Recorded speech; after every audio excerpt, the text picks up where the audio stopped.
My name is Rachel, and I have 4 kids. Oldest is 14, and he is in 8th grade. Then I have a almost 13-year-old, and she is in 7th grade. Then we have another son who is 10 in 5th grade, and our last daughter is 9, and she is in 4th grade. So my name is Cheryl, and I have 4 kids. They are 6, 5, 3, and 1. I am technically homeschooling 2 of them, and then 3 with preschool, but my baby's right up in there. I wanted that freedom for my kids to learn where and how they learned best. The other deciding factor for me was I did not feel that my kids at 5 years old, 6 years old were ready to leave the house 8 hours a day, 40 hours a week. And another mom that I was able to sit down with told me that her desire was for her children to have a close bond and relationship. She found in her growing up in her past that she had a separated relationship with her sister because they were both off at school all day and didn't have time to grow and to learn and to have that special bond that she now saw her children having because she had them at home and they were each other's best friend, which is definitely was a huge motivation for me. I wanted my kids to grow together and to learn together and not in separate grades as school traditionally does separate them.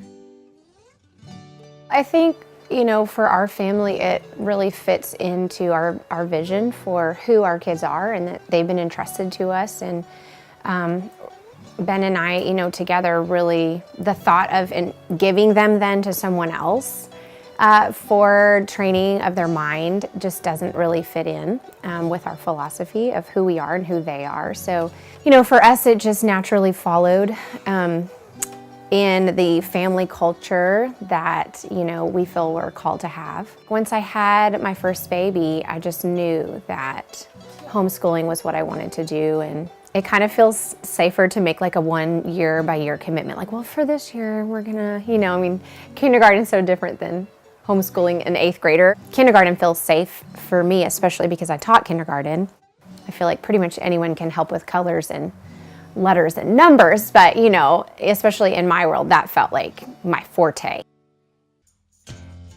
As they get older and they're wondering about new things, there's so much out there and so much available in books and on the internet and just in real life, and them being able to have that freedom to learn what they desire to learn, I feel like is one of the biggest benefits. And in accordance to that, as they grow and in high school years, be able to teach themselves and to learn how to learn on their own. Even at a young age, they're learning how to teach themselves with the right tools and with the right curriculums. So that has been, I believe, a huge benefit for them as they grow and get older.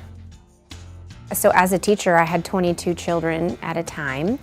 And children are all different. So for my kids, there's none of that holding back because of other people or someone else got it, so they're sort of left behind in that little concept, and I really value that they can learn at their own pace and also according to their own interests.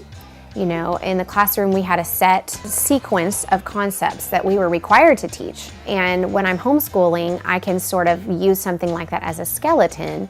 And then we largely deviate based on what we're interested in. And whatever is really lighting them up, then we spend more time on that and we focus on that. And they're learning to learn, they're learning to love to learn, and they're learning, things way beyond what their peers at that age would normally delve into. So I really love that kind of delight-directed style. This area, I need to say, is absolutely phenomenal as far as supporting homeschool families. I mean, not all areas, states, places in the United States, in the world have, the resources we have. So I feel incredibly blessed to be here right now in this season with my kids. I just need to say that. Hype is fantastic. We do that on Mondays and really benefit a lot from it. So it's pre-K all the way up till high school program, just a co-op where homeschool moms have come together just to offer what they have to each other's children. Each kid has 3 different classes that they take from 9 to 12 every Monday. And the moms of all the kids that are involved in the co-op are a part of teaching each individual class per grade level. My kids specifically take a PE class from the martial arts teacher here that teaches Hapkido. Then they take a drama class and a science class. Some of them take an art class. I love it because it feels like a really safe place for me. I feel like I'm with like-minded people, and I have no qualms about sending my girls, for a few hours to go and glean from other moms because, I am great with preschool, but I'm not great with science for elementary school kids. I couldn't really teach a science class with the same gusto that their science teacher is. They're doing so many things that I would not think of doing with them. So I'm so thankful for that experience in that way. They also do cotillion, and it is an etiquette and dancing program that a friend of ours started a couple years ago, and this is our second year doing that. And it's not only been a great way to have fun in a wonderful environment, safe environment, but also to kind of like a early adult training. They have a certain way they need to dress every time that they arrive. They have a certain folder that they have to take with them every week, and in different courses throughout. For 1 hour it's dancing, but for another hour it's ranging from how to properly introduce yourself to opportunities to speak in front of the whole group. So things that I honestly couldn't give my kids that opportunity in any other environment. So I've been very happy to find that group as well.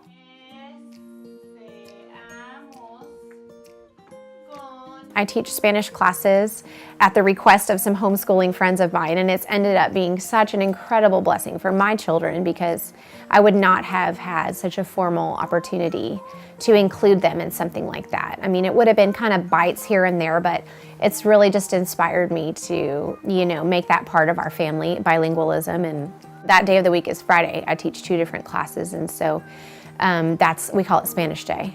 So, if they're going to watch a show, it's in Spanish. And I try to speak to them only in Spanish on Fridays. And if they're going to answer a question for me, then I encourage them to do it in Spanish. And I mean, it's been really exciting to see them taking some really brave steps toward using what they've learned. There's so much freedom in homeschooling that you just don't have when you need to be at a place Monday through Friday, 8 to 5, 8 to 3, or whatever the schedule is.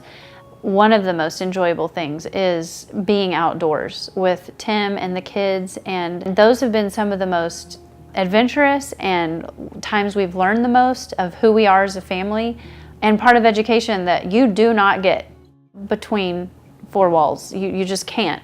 And I know it's such a good experience for them to be outdoors and to see nature and experience that.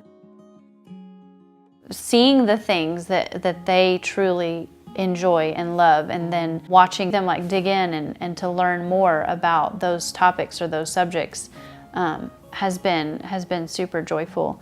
I think just watching them grow, has been one of the biggest joys for me so far.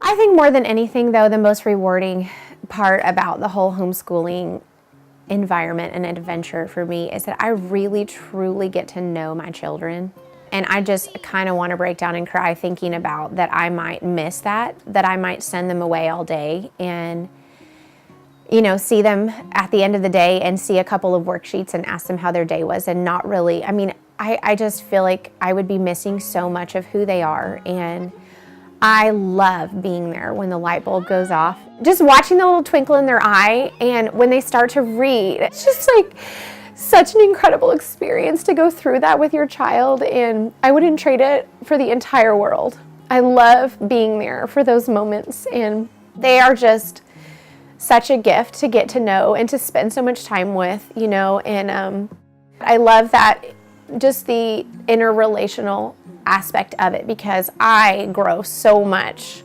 watching them and knowing how different they all are. And I grow, from trying to meet them where they are and within who they are and teaching in a way that connects with them. And so I guess that's somewhat selfish, but I would hope that as they grow, that they will benefit from being known in that way, that they will be able to really know themselves because they know how they learn and they were able to sort of make those discoveries in a really genuine way. I pray that they'd be able to offer that, to those that they come in contact as they grow in whatever way that comes about.